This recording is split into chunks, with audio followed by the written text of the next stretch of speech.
Assalamualaikum warahmatullahi wabarakatuh. Bismillahirrahmanirrahim. Alhamdulillahirrabbilalamin. Wabihi nasta'in wala umuri dunya waddin. Wassalatu wassalamu ala asrafil anbiya wal mursalin Sayyidina wa maulana Muhammadin wa ala alihi wa sahbihi ajma'in. Yang saya hormati Bapak Itafur Rahman selaku dosen pengampu mata kuliah seni pidato dan teman-teman yang saya sayangi dan saya banggakan.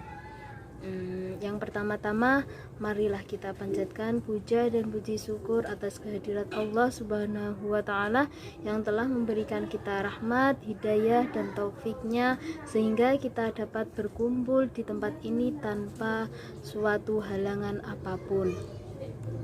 Sholawat serta salam kita haturkan kepada junjungan kita Nabi Agung Muhammad SAW yang kita nantikan syafaatnya di yaumil kiamah nanti. Amin. Amin ya rabbal alamin. Hadirin yang dirahmati Allah, berdirinya saya di sini ingin menyampaikan tentang keutamaan orang yang sabar. Manusia dalam menempuh perjalanan hidup ini tidak lepas dari liku-liku cobaan hidup. Dan Anda jangan salah paham apabila seorang mukmin dilanda beberapa ujian, baik kesengsaraan, penyakit, dan berbagai macam problem kehidupan. Maka dalam hal ini berarti hamba itu benar-benar dicintai oleh Allah bila ujian tersebut dihadapi dengan penuh kesabaran. Jadi bukan berarti Allah membenci kemudian diberinya ujian tersebut, karena dengan besarnya ujian yang akan diterima bila bersabar menghadapinya. Berkaitan dengan perlunya sikap sabar yang harus diterapkan, maka Nabi SAW bersabda bahwasanya bersabar pahala itu tergantung pada besarnya ujian bala. Dan sesungguhnya Allah Ta'ala apabila mencintai suatu kaum, maka kaum itu ujiannya lebih dahulu.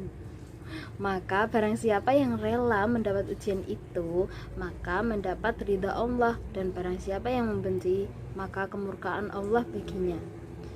Dengan ujian yang menimpa pada seseorang, maka haruslah kita terima penuh kesabaran.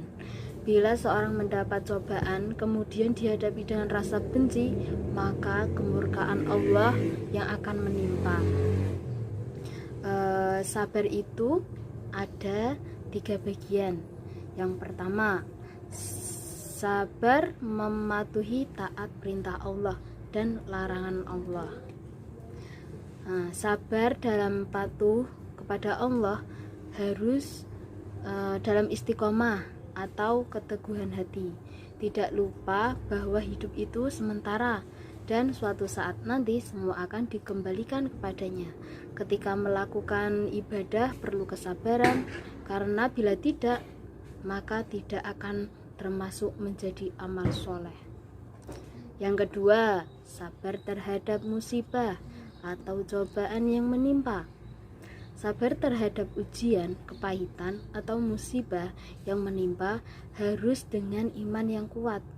Kita semua harus mengimani takdir yang telah digariskan. Manusia hanya bisa berencana dan berusaha. Tuhan yang menentukan. Yang ketiga, sabar akan ujian kesenangan. Kesenangan kebahagiaan harus serta-merta juga diiringi kesabaran. Karena kalau tidak, bisa jadi bosan. Karena akhirnya tidak pernah merasa puas dari apa yang telah dikaruniakan kepadanya. Semoga kita termasuk orang-orang yang selalu bersabar dengan keadaan apapun. Baik, mungkin itu saja yang dapat saya sampaikan terkait keutamaan orang yang sabar. Mudah-mudahan apa yang saya sampaikan ada manfaatnya serta diberi ilmu yang bermanfaat dan diridai oleh Allah Subhanahu wa Ta'ala. Sekian pidato yang dapat saya sampaikan. Terima kasih atas perhatiannya. Kurang lebihnya mohon maaf apabila ada kata-kata ataupun tingkah laku yang kurang berkenan di hati. Wassalamualaikum warahmatullahi wabarakatuh.